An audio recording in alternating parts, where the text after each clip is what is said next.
अस्सलाम वालेकुम नाज़रीन, प्रोग्राम बिहाइंड द न्यूज़ सां गॾु मां जो मेज़बान मेराज हबीब। सुभाणे सॼी दुनिया अंदरि आलमी इंसानी हक़नि जो ॾियारो मल्हायो वेंदो।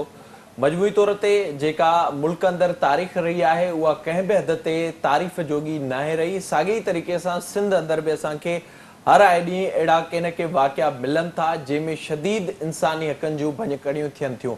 सिंध में अॼु बि सवे माण्हू ग़ाइब आहिनि। सिंध में अॼु बि 65 लख खां वधीक ॿार स्कूलनि खां ॿाहिरि आहिनि। सिंध में अॼु बि न्याणियूं कारियूं करे मारियूं वञनि थियूं। सिंध में अॼु बि जुर्गाई निज़ाम पंहिंजी जाइ ते बीठल आहे, क़ाइमु आहे। ऐं सिंध में अॼु बि पुलिस खां वेंदे जॾहिं इन्वेस्टिगेशन ऐं कोर्टुनि ताईं मामला पहुचनि था त उते हमेशह जेको ॾाढो सो गाबो वारो कानून असांखे वाज़े तौर ते नज़र अचे थो। मजमूई तौर ते हीउ जेको मामिलो आहे उन ते मुख़्तलिफ़ वक़्तनि ते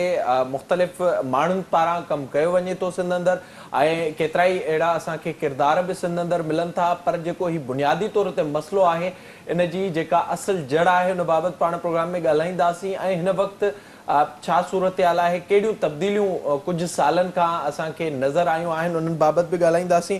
मूंखे जिन महिमाननि जॉइन कयो उन्हनि जो तारीफ़ असां कराईंदा हलूं। मूंसां गॾु स्टूडियो में मौजूदु आहिनि मोहतरम जनाब जावेद सिबगतुल्लाह महर साहब, पाण सेक्रेटरी आहिनि ह्यूमन राइट्स डिपार्टमेंट सिंध जा। सर वॾी महिरबानी, thank you so much for joining. ऐं ॿिए पासे मूंखे वीडियो लिंक ज़रिए जॉइन कयो आहे मोहतरम जनाब ज़ुल्फ़कार शाह साहब, पाण ह्यूमन राइट एक्टिविस्ट आहिनि ऐं ज़ाहिरा गहरी नज़र रखनि पिया। शाह साहब अवां जी बि वॾी महिरबानी, thank you so much join करण जे लाइ।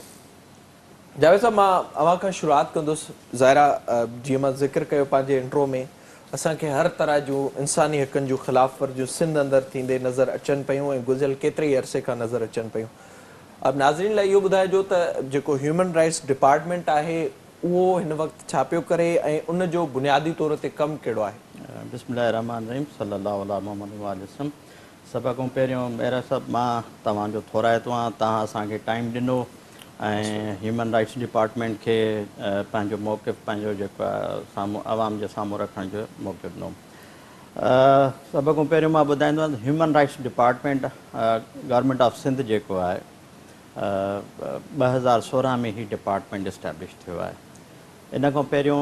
ह्यूमन राइट्स डायरेक्टरेट हुई 2008 में इस्टेब्लिश कई government under the law and parliamentary affairs जे उहो कमु पिया कयूं। 2016 खां पोइ हिन डिपार्टमेंट जीअं त नओं डिपार्टमेंट ऐं हुयो ऐं पंहिंजी काफ़ी सारियूं कोशिशूं ऐं काविशूं कयूं त जेके बि ह्यूमन राइट्स जूं वायलेशन्स थियनि थियूं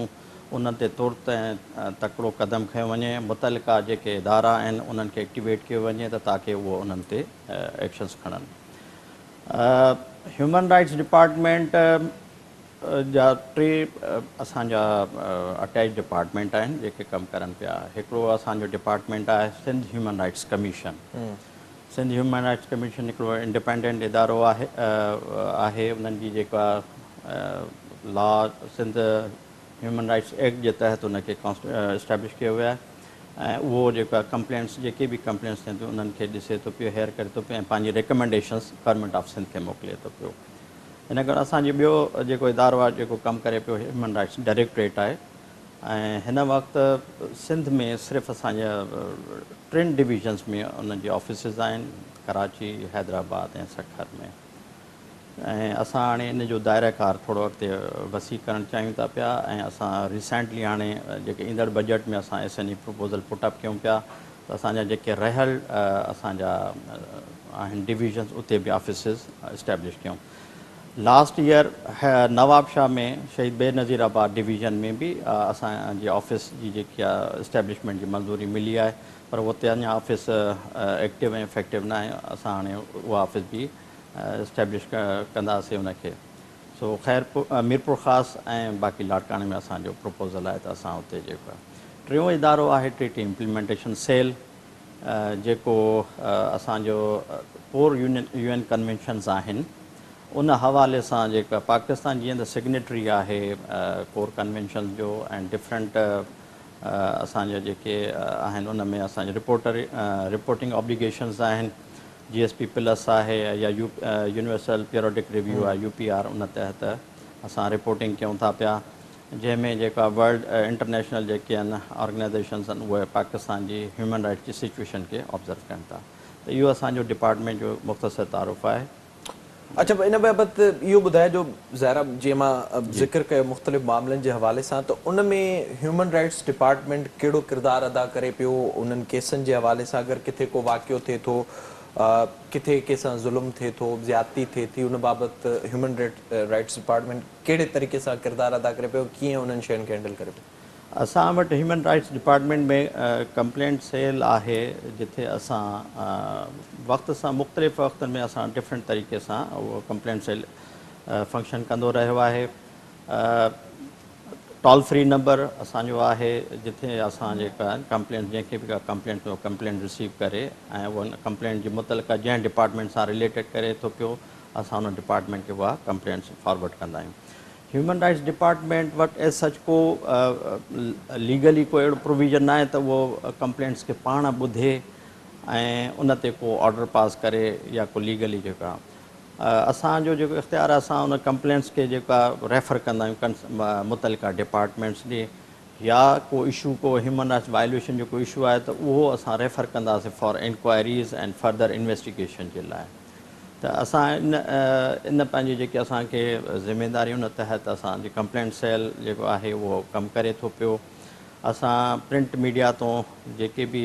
ह्यूमन राइट्स जी वायलेशन्स जी असांखे रिपोर्ट थियनि थियूं, उहे असां मुतलका डिपार्टमेंट खे उहो जेके ह्यूमन राइट्स जी वायलेशन्स जेका रेफर कयूं था पिया फॉर टेकिंग नेसेसरी एक्शन। ज़्यादातर असां जेके डिस्ट्रिक्ट जा जेके इदारा आहिनि, डिप्टी कमिश्नर साहिबान आहिनि, कमिश्नर साहिबान आहिनि डिवीज़न लेवल ते, या असांजे जेके पुलिस डिपार्टमेंट आहे उन्हनि ॾे रेफर कंदा, जेके कानून मुताबिक़ उन्हनि ते एक्शन खणनि था पिया। ठीकु आहे शाह साहिबु, अवां ॿुधाइजो ज़ाहिरा अवां ॻाल्हि ॿोल ॿुधी जावेद साहिब जी, जेका हिन वक़्तु असांखे सिंध अंदरि ख़ासि तौर ते गुज़िरियल केतिरे ई अरसे खां सूरत हाल नज़र अचे पई, ऐं ज़ाहिरा उन ते असां ॾिसूं था मुख़्तलिफ़ वक़्तनि ते शयूं पुटअप थियनि थियूं, केतिरा ई अहिड़ा वाक़िया आहिनि, केतिरा ई अहिड़ा केस आहिनि, पर तक़रीबन ईअं ई थो थिए अगरि जे कंप्लेनेंट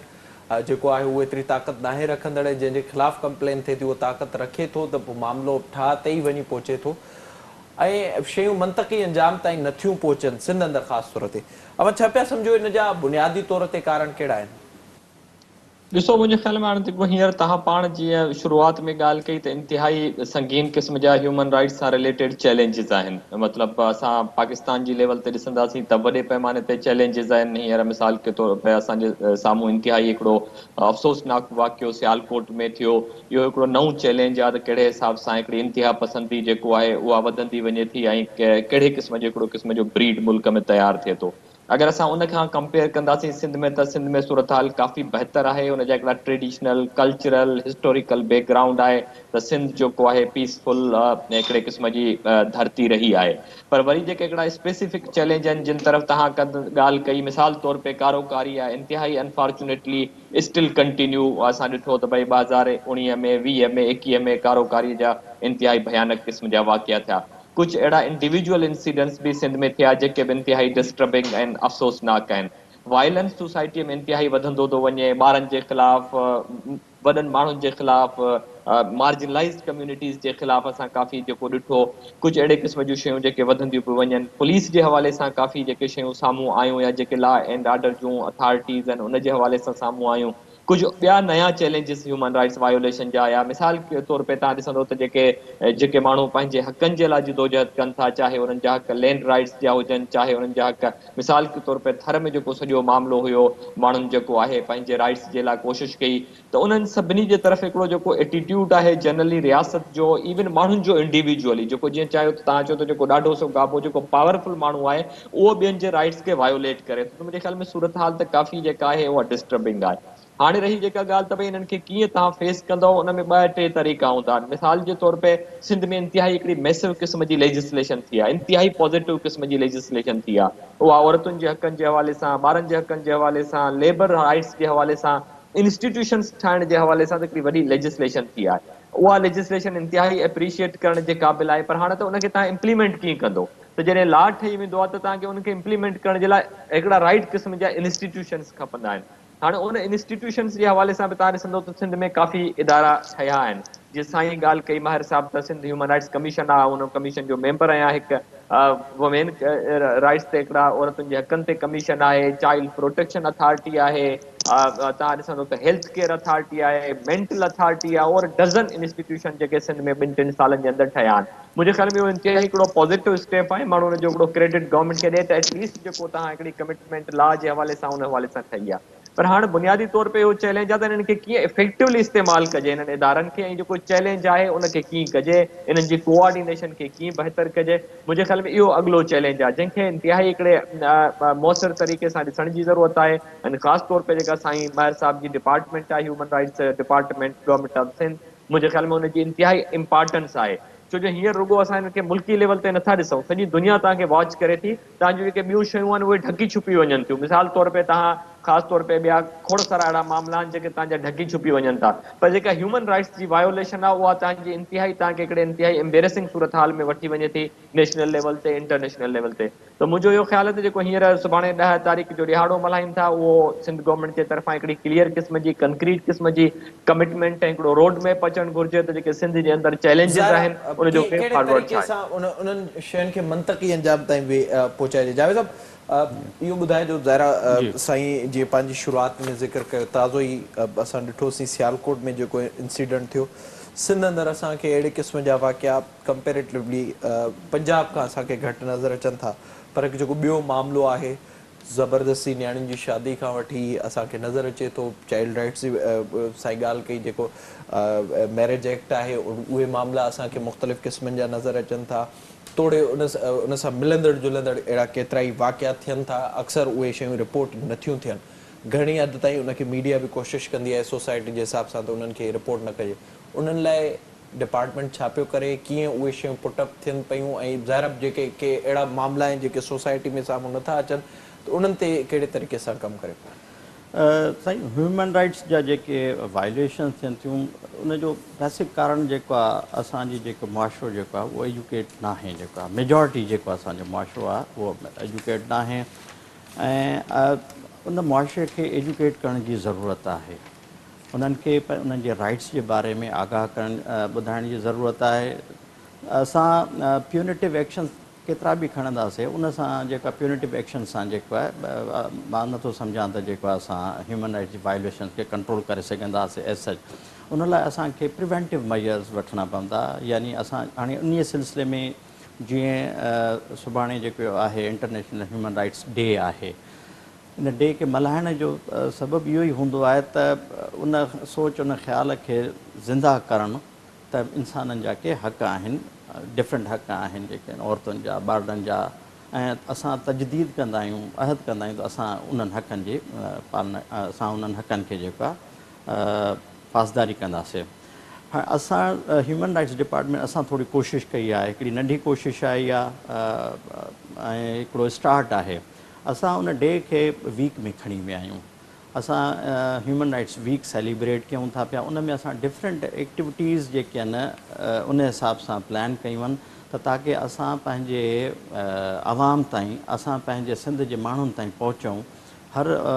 पॉपुलेशन जे सेगमेंट ताईं पहुचूं। असांजी कुझु एक्टिविटीज़ मां थोरो बयानु कंदुसि, जीअं असां स्कूल लेवल ते स्पीच कॉम्पिटिशन करायूं था पिया। मक़सदु इहो ई आहे त ॿारनि ताईं पहुचूं, नियाणियुनि ताईं, ॿारनि ताईं, ऐं उते इहा ॿुधायूं त औरतुनि सां जेको ज़ुल्म ज़्यादती थिए थो उहो न थियणु घुरिजे, ॿारनि सां जेको ज़ुल्म ज़्यादती थिए थो न थियणु घुरिजे। उन्हनि ॿारनि जे ज़हननि में इहा हाणे खां वठी उन्हनि खे एजुकेट करिणो आहे, छो जे करे उहे अॻिते हली असांजी सोसाइटी जा हिकिड़ा इम्पॉर्टेंट मेंबर्स बणंदा। न सिर्फ़ु उहो ॿार पंहिंजे घरनि में बि उहे ॻाल्हियूं कंदा। सेकेंड, असां सेगमेंट इहो कयोसीं त असांजा जेके यूनिवर्सिटी जा ऐं कॉलेज जा स्टूडेंट आहिनि, उन्हनि में असां ऐसे कॉम्पिटिशन करायोसीं ह्यूमन राइट्स जे हवाले सां। यूनिवर्सल डिक्लेरेशन जेको 10 डिसंबर 1948 में जेको आहे यूनाइटेड नेशंस एडॉप्ट कयो, त उन जे हवाले सां ताकी ख़बर पवे त उन में जेके 30 आर्टिकल्स आहिनि, डिफरेंट ह्यूमन राइट्स सां रिलेटेड उहे आर्टिकल्स आहिनि, उन जी आगाही मिले उन्हनि ॿारनि खे। ऐं इन खां पोइ असां वॉक्स एंड जेको आहे सेमिनार करायूं था, अवेयरनेस। जेसि ताणी असां माण्हुनि खे अवेयरनेस न ॾींदासीं, मौजूदा सोसाइटी में हिन वक़्तु मौजूदा वक़्त में अवेयरनेस जी इन जे करे ज़रूरत आहे त अॻे असांजा ॿार, असांजी फैमिलीज़ जेके जॉइंट फैमिलीज़ हूंदियूं, जेके छा जिथे इहो बहितर न आहे त उहा जेका अवेयरनेस मिले उहो के हिकु अहिड़े मिसाल सां मिले त असांजो ही केस हो, ही असां हिन तरीक़े सां मंतकी अंजाम ते पहुचायोसीं? न बिल्कुलु तव्हां सही था चओ पिया। मुंहिंजो मां उहा ॻाल्हि कयुमि त प्यूनिटिव एक्शन्स नो डाउट असां एक्शन्स खणूं बि। हाणे रिसेंट लास्ट जेको आहे मैरापुर में जेको वाक़ियो थियो रोशन जो, उन ते एक्शन असांजे जेको स्पेशल असिस्टेंट साहब इनिशिएटिव वरितो ऐं मुतलका पुलिस डिपार्टमेंट सां जेको आहे ॻाल्हायोसीं ऐं विदिन अ फ्यू वीक्स जेको आहे उहो केस जेको आहे हल थी वियो, गिरफ़्तार थिया। त इहे नो डाउट अहिड़ा की ॿियनि ते बि तव्हां वठंदा आहियो, फहमीदा सियाल ते, नाज़िम जी जोखियो ते, बिल्कुलु रिमशा वसाण ते, बिल्कुलु हुन में जेके बिल्कुलु पीपल्स पार्टी सां लाॻापियल माण्हू आहिनि उन्हनि जी जी ख़िलाफ़ बि, बिल्कुलु या इन बिल्कुलु में इन जो को असर अंदाज़ हूंदो? न न बिल्कुलु असां जेको आहे असां जेको बि जिथे वायलेशन थिए थी उन खे असां जेको आहे जेको असांजो दायरे इख़्तियार आहे उन तहत असां एक्शन वठी करे मुतलका इदारनि खे असांजो रेफर कंदा आहियूं ताकी उन ते एक्शन्स खणनि। नो डाउट जीअं असां वटि एज सच को लीगली अहिड़ो प्रोविज़न न आहे त असां पाण सो मोटो को एक्शन खणी सघूं जेको आहे। सो एक्शन्स वरिता वञनि था पिया, किथे किथे जेको आहे नो डाउट जेको आहे उन जा उहे रिज़ल्ट नथा मिलनि जेके मिलणु घुरिजनि जेको आहे। त पोइ असल में हाणे हीउ जेको डिपार्टमेंट आहे अव्हां जो पूरो, इहो अव्हां मुख़्तलिफ़ जेके अव्हां ताईं इंफॉर्मेशन पहुचनि थियूं लाॻापियल इदारनि ताईं उहे शयूं पहुचायो था, इहो ई कमु आहे जेको हिन वक़्तु सिंध अंदरि डिपार्टमेंट कमु करे पियो ह्यूमन राइट्स जो? जी बिल्कुलु असांजो जेको असांजो मैंडेट आहे, असांखे जेको मैंडेट मिलियल आहे उन तहत असां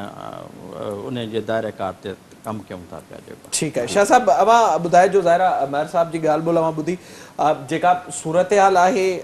ज़ाहिरा जेको मैंडेट मिलियल आहे उन तहत शाह साहिबु ॿुधायो त हू उन्हनि जेके लाॻापियल इदारा आहिनि उन्हनि ताईं शयूं पहुचाइनि था। पर मुंहिंजे ख़्याल में जे ॻणाइजे त पूरो प्रोग्राम इन में ई हलियो वेंदो। जीअं अॻु में मां ॻाल्हि कई, सिंध अंदरि जेको ॾाढो सो गाबो उहो कानून असांखे नज़र अचे पियो, वाज़ तौर ते नज़र अचे पियो, ऐं मुसलसिल ह्यूमन राइट्स जी वायलेशन हर पासे खां असांखे थींदे नज़र अचे पई। छा नथा सम्झो त पावर्स हुजणु घुरिजनि जेको सिंध अंदरि ह्यूमन राइट्स जो डिपार्टमेंट कमु करे थो उन वटि कंहिं शयुनि जा के शयूं मंतकी अंजाम ताईं पहुचाए सघजनि, या सिर्फ़ु इहो ई नफ़ा आहे? ॾिसो मुंहिंजे ख़्याल में हिकिड़ो त आहे त थोरो हिननि खे जीअं हा मूंखे अचे पियो, मुंहिंजो ॾिसो जेके मैकेनिज़म्स आहिनि न उन्हनि खे सम्झण जी ज़रूरत आहे। मिसाल तौर सां ईअं ॻाल्हि कई त सिंध ह्यूमन राइट्स कमीशन जेको आहे उहो हिकिड़ो इंडिपेंडेंट इदारो आहे जंहिंजो रेफरेंस साईं ॾिनो त हिकिड़े लॉ जे तहत आहे Sindh human rights act. Human rights commission जो जेको एक्ट आहे सिंध ह्यूमन राइट्स जो 2011 जो उन तहत ठहियल आहे। उते जस्टिस माजिदा रिज़वी साहिबा चेयरपर्सन आहे, ॿ असां वटि जुडिशल जेको आहिनि सेशन जज आहिनि, उहे जेके कंप्लेंट्स अचनि था उन्हनि खे प्रोसेस कनि था, उन ते बाक़ाइदा एक्शन कनि था, सो मोटो नोटिस वठनि था। त हिकिड़ो प्रोसेस त इहो आहे जेको थींदो रहे थो। जनरली मुंहिंजे ख़्याल में तव्हां ॾिसंदो त सिंध में मुंहिंजी चओ तव्हांजी ॻाल्हि हिकिड़ा त क्रोनिक क़िस्म जा प्रॉब्लम आहिनि असांजा, उहो मूंखे लॻे थो त हिकिड़े इंतिहाई उन्हनि ते हिकिड़ी मल्टी स्ट्रेटजी जी ज़रूरत आहे जेका उन्हनि खे एड्रेस कंदी। मिसाल तौर तव्हां कारोकारी जी ॻाल्हि कई, ऐं अहिड़े क़िस्म जा जेके इशूज़ आहिनि, चाइल्ड मैरिज जा इशूज़ आहिनि, असां वटि चाइल्ड मैरिज रिस्ट्रेंट एक्ट 2013 आयल आहे, उन तहत बि। पर जेको रिस्पॉन्स आहे मुंहिंजे ख़्याल में सिंध में उनखे असां ॾिसंदासीं पॉज़िटिवली त काफ़ी इंप्रूव थियो आहे। जीअं साईं पुलिस जी ॻाल्हि कई, असां काफ़ी पुलिस खे काफ़ी मतिलबु उहो कंदा रहंदा आहियूं तनक़ीद, पर मूं उनखे काफ़ी मॉनिटर कयो आहे गुज़िरियल 1-2 सालनि खां एटलीस्ट। त को बि अहिड़ो ह्यूमन राइट्स जो वायलेंस जेको आहे अगेंस्ट औरतुनि जे हुजे, ॿारनि जे हुजे, कंहिंजे ख़िलाफ़ हुजे, पहिरीं त हुनजी FIR कोन थींदी हुई, फौरन उनजी क़िस्म जी FIR थिए थी, माण्हू उहो अरेस्ट थिए थो। पोइ वरी हाणे जीअं मूं चयो त जो मल्टी उनजे केस जी इन्वेस्टिगेशन सही कोन थी थिए, हिकिड़ी क़िस्म जी प्रोसिक्यूशन सही कोन थी थिए, माण्हू जेके इन्फ्लुएंसर आहिनि उन्हनि जो वॾो इन्फ्लुएंस आहे, किथे माण्हू पैसा था ॾियनि, किथे MLO मां रिपोर्ट सही कोन थी अचे। हाणे इहे मुख़्तलिफ़ शयूं मिली करे हिकिड़ी जेका खिचड़ी पची थी वञे, जेको तव्हां चयो न त जेको कंक्लूजन नथो थिए कंहिं शइ जो, हिकिड़ो त उनजे अंदरि इहो क़िस्म जो आहे इशू। ऐं जनरली तव्हां ॾिसो था कन्विक्शन रेट असांजो इंतिहाई लो आहे। मुंहिंजे ख़्याल में ह्यूमन राइट्स जेको आहे इंतिहाई हिकिड़ी कलेक्टिव एफर्ट्स जी ज़रूरत आहे त जेके की इशूज़ आहिनि उन्हनि खे कीअं टैकल कजे। उन में ह्यूमन राइट्स डिपार्टमेंट जो त हिकिड़ो ओवरऑल हिकिड़ी डिपार्टमेंट आहे, इंडिपेंडेंट डिपार्टमेंट, फुल डिपार्टमेंट आहे, कोऑर्डिनेशन करे जीअं साईं चयो त जेको शयूं कनि पिया बहितर हूंदो त हर डिस्ट्रिक्ट में हुनजो दफ़्तर खुले। पर जेके ॿिया डिपार्टमेंट आहिनि, हाणे जीअं तव्हां ॾिसो औरतुनि जे डिपार्टमेंट जो असां वटि अलॻि खातो आहे,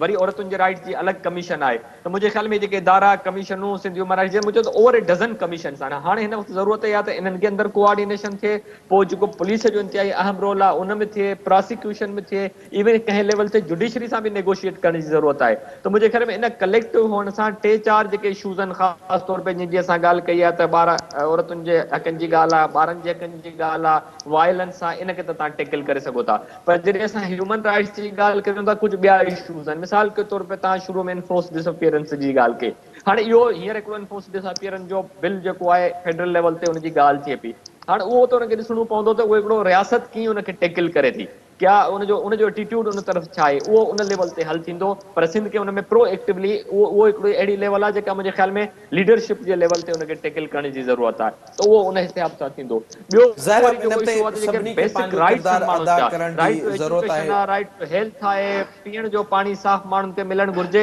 इहे डेवलपमेंट सां रिलेटेड ह्यूमन राइट्स आहिनि उनखे वरी तव्हां ॿिए लेवल ते वठंदो त मुंहिंजे ख़्याल में सिंध में हिकिड़ी ओवरऑल हिकिड़ी ह्यूमन राइट्स जे सिचुएशन जी ऑडिट थियण जी ज़रूरत आहे त हिन वक़्तु असां स्टैंड किथे था करियूं असां वञणु किथां था चाहियूं ऐं कीअं था वञूं ज़ाहिर घटि में त घटि हिकु उन जी सूरत फ्रेमवर्क में असां हुजणु हिकिड़ो घुरिजे इन ह्यूमन सॼे राइट्स मामले ते खे जंहिं रियलाइज़ेशन त जो सूरत हाल बहितरी तरफ़ वञी सघे। वॾी महिरबानी अवां जी शाह साहब प्रोग्राम में वक़्तु ॾियण जे लाइ मूंसां गॾु जावेद सिबगतुल्ला महर साहब मौजूदु आहिनि पाण प्रोग्राम में वधीक ज़िक्र कंदासीं हिते वक़्त ब्रेक जो असां सां गॾु।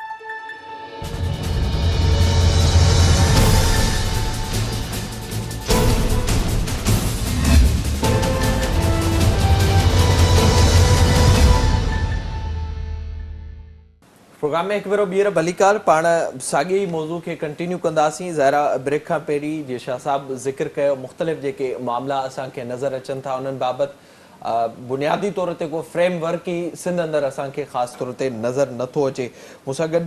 जावेद साहब स्टूडियो में मौजूदु आहिनि फ़ोन लाइन ते मूंखे इक़बाल ॾिठो साहब जॉइन कयो। इक़बाल साहब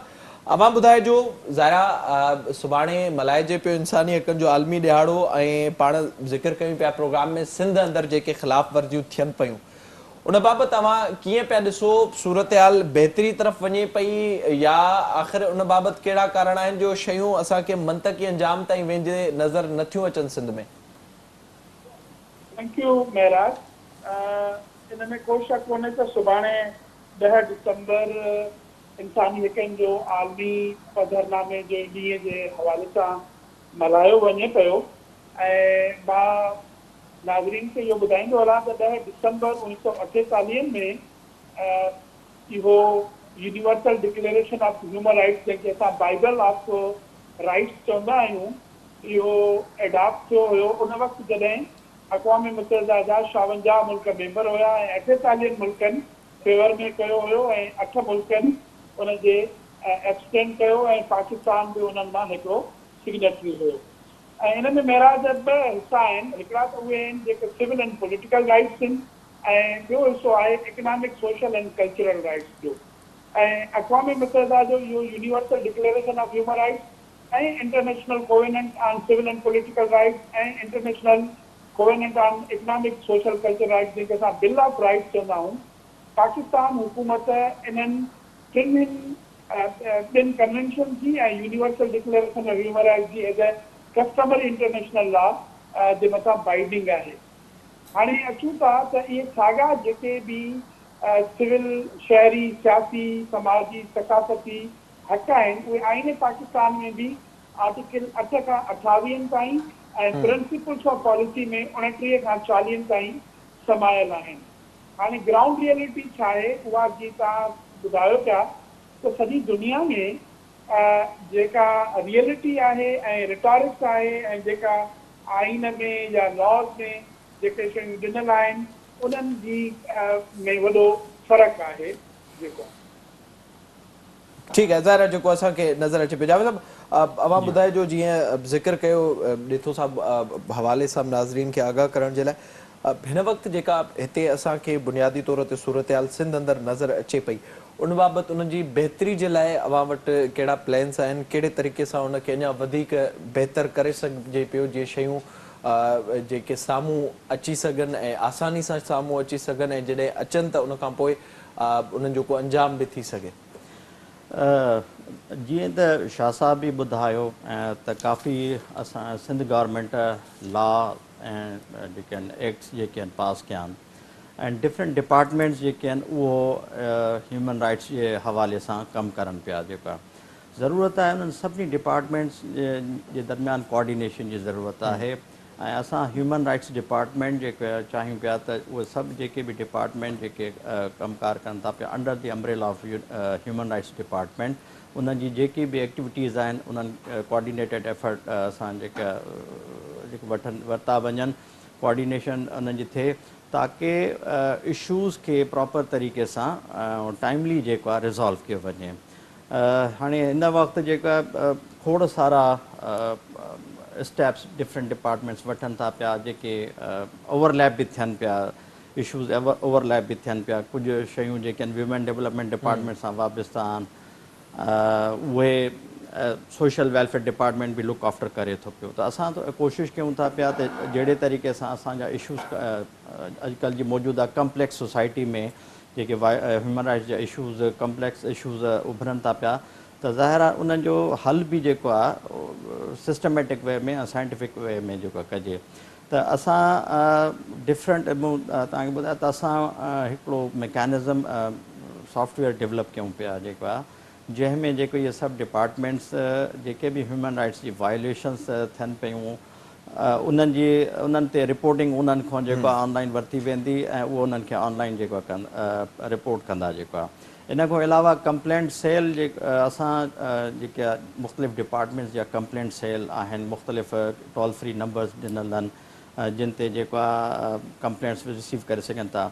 असां चाहियूं था पिया त असांजी जेकी ह्यूमन राइट्स जी वेबसाइट आहे असां उनखे हिकिड़ो ईअं सेंटर पॉइंट या पिवटल पॉइंट बणायूं त उते उन्हनि सभिनी जी इंफॉर्मेशन लिखूं ताकी हिकिड़ो माण्हू जेको आहे जॾहिं उनखे पंहिंजे कंहिं इशूअ जे लाइ मसइलो थिए थो त उनखे ख़बर या हुजे त उहो किथे वञे, किथां वञी पंहिंजो इंसाफ़ वठे। असां चाहियूं था त असां जेको आहे हिकिड़ो अहिड़ो फोरम मुहैया करे ॾियूं आवाम खे जिथे उहो पंहिंजे मसइले जे हल लाइ उतां जेको आहे मुतलिका कंहिं बि डिपार्टमेंट। हाणे मां थोरो इन में ॻाल्हि कंदो हलां, असां जेके मां रहियो आहियां SDM रहियो आहियां मुख़्तलिफ़ सब डिवीज़न में।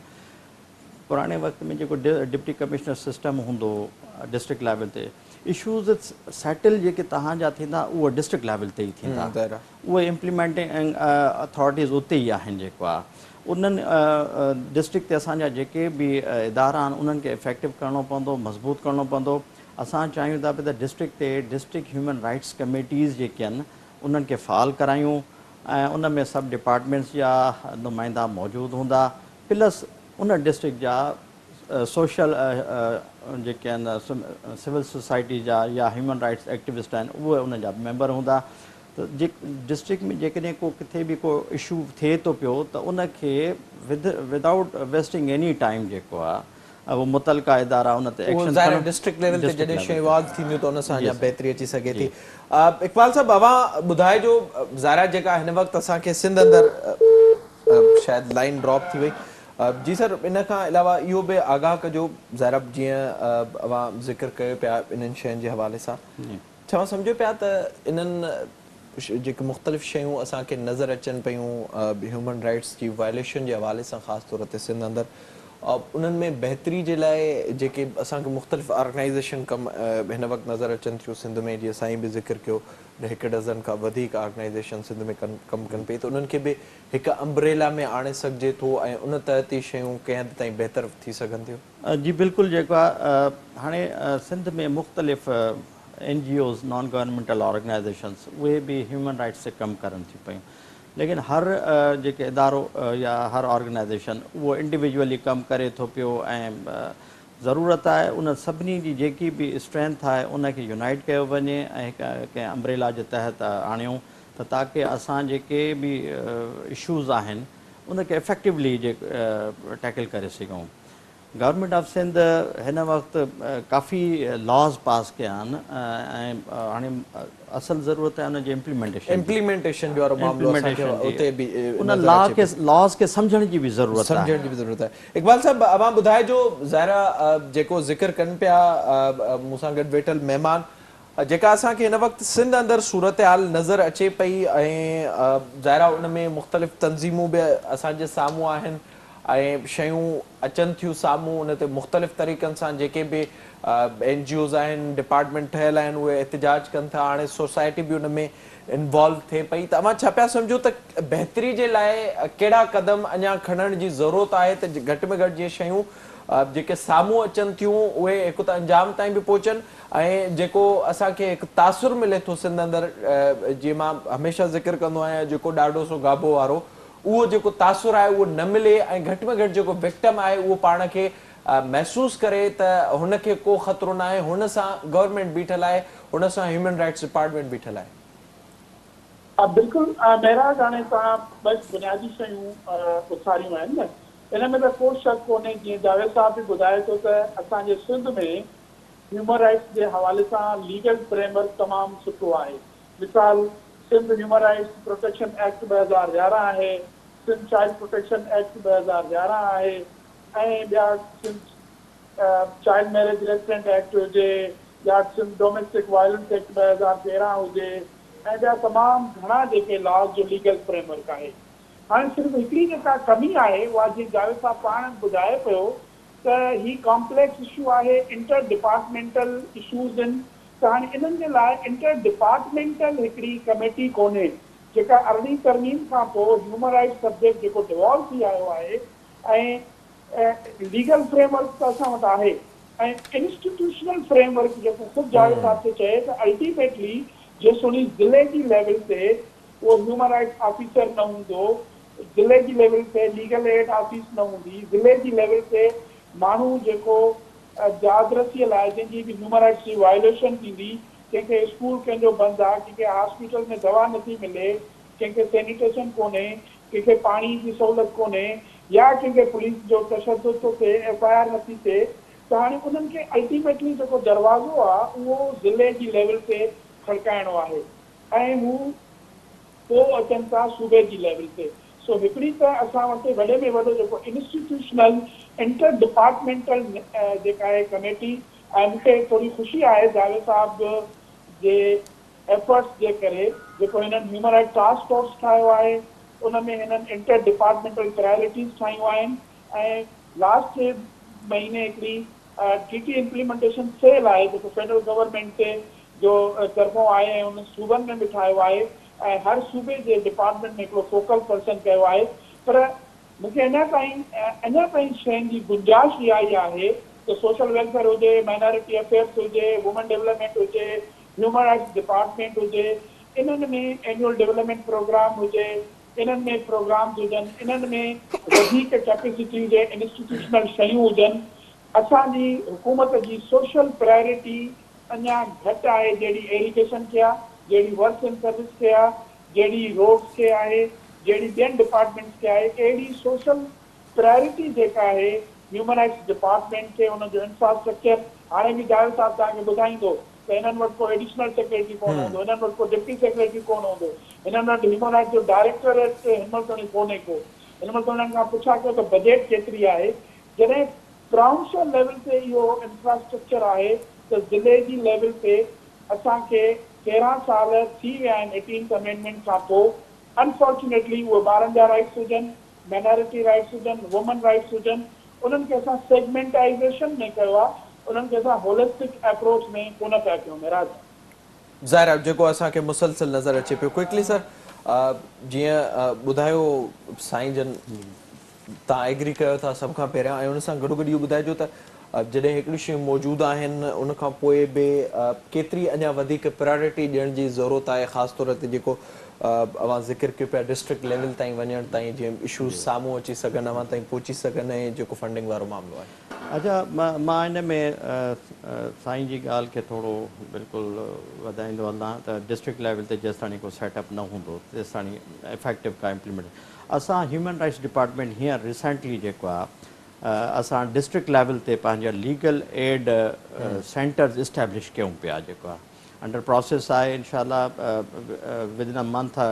2 जेको आहे असांजा लीगल एड सेंटर इफेक्टिव थी वेंदा जिथे असांजा legal consultant and legal aid coordinator officers जेके आहिनि उहे डिस्ट्रिक्ट जे उन्हनि माण्हुनि खे जेको आहे कानून जी जेका लीगल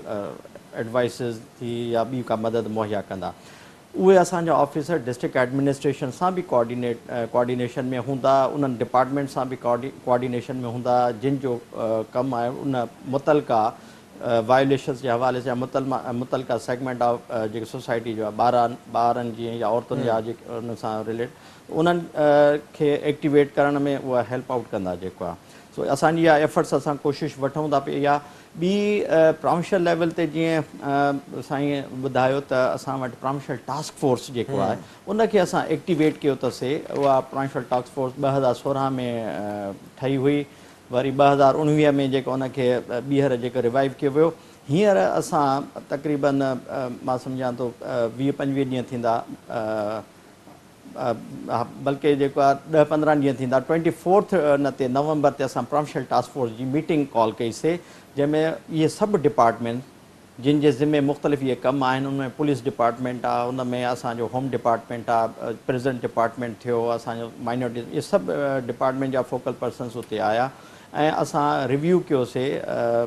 ह्यूमन राइट जी सिचुएशन जेके सिंध में आहे। असां इन खे प्रोविंशियल टास्क फोर्स खे जेके उनखे इफेक्टिव कंदासीं, इन जी रेगुलर मीटिंग्स कंदासीं ताकी शयूं असां जेको आहे वधीक बहितर थी सघनि ऐं इज़िली जी, माण्हुनि जो बिल्कुलु, एक्सेस बि थी सघे। वॾी महिरबानी, thank you so much Javed Sibgatullah महर साहब, इक़बाल लितो साहब, अवां जी बि वॾी महिरबानी, अवां बि जॉइन कयो। ऐं ज़ाहिरा इंसानी हक़नि जो आलमी ॾियारो सुभाणे मल्हायो वेंदो ऐं जेके सिंध अंदरि ख़िलाफ़ वर्जियूं थियनि पियूं उहे अवां असांजे साम्हूं आहिनि ऐं उन में बहितरी जी जेका गुंजाइश आहे उहा वाज़ह तौर ते मौजूदु आहे। मुख़्तलिफ़ डिपार्टमेंट्स बि मौजूदु आहिनि पर एतिरो इफेक्टिवली उहे कमु नथा कनि। उन जा बि बुनियादी तौर ते जेके मामला मसइला हुआ उहे अव्हांखे ॿुधायासीं ऐं यकीनी तौर ते उन जे लाइ सोसाइटी खे बि पंहिंजो भरपूर किरदारु अदा करण जी ज़रूरत आहे। इन सां प्रोग्राम जो वक़्तु पंहिंजी बिॼाणी ते पहुतो। पंहिंजे मेज़बान मेराज हबीब खे ॾींदा इजाज़त। तलावाई।